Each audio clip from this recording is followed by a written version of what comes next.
हम गीता मलिक अहाँ सबगोटे प्रणाम करै छी। हम एकटा अहाँ सबके भरफोरी के गीत सुनाबै छी। हमरा कमेंट केने छलखिन जे भरफोरी के गीत सुनाओ, तखन अहाँ सब सुनियो, सुनि कऽ बतायब जे गीत केहन लागल। आओ तखन भरफोरी के गीत सुनू।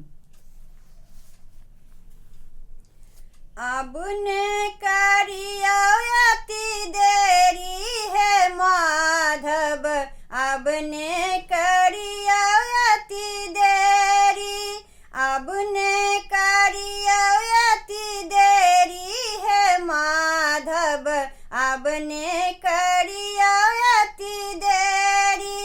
उठाऊँ राम उठाबहु जानकी, उठाऊँ राम उठाबहु जानकी, मिझाबहु मानिक दीप है माधव, मिझाबहु मानिक दीप है माधव।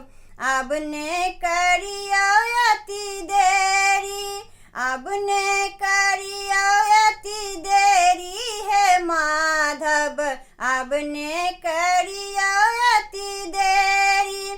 जानकी उठी को बड़ी घर नीपल, जानकी उठी को बड़ी घर नीपल, रुइस गेली दाना का बेरी है माधव, रुइस गेली दाना के बेरी है माधव। अब ने करियो अति देरी, अब ने करियो अति देरी है माधव, अब ने करियो अति देरी।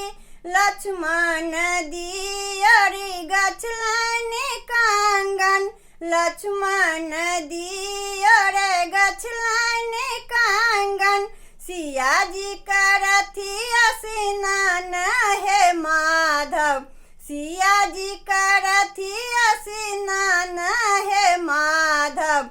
अब ने करियो अति देरी, अब ने करियो अति देरी है माधव, अब ने करियो अति देरी।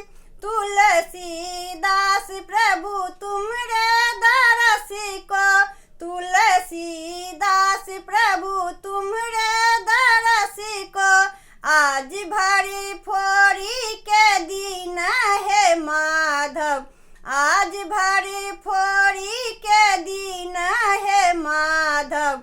अब ने करियो अति देरी, अब ने करियो अति देरी है माधव, अब ने करियो अति देरी, अब ने करियो अति देरी है माधव, अब ने करियो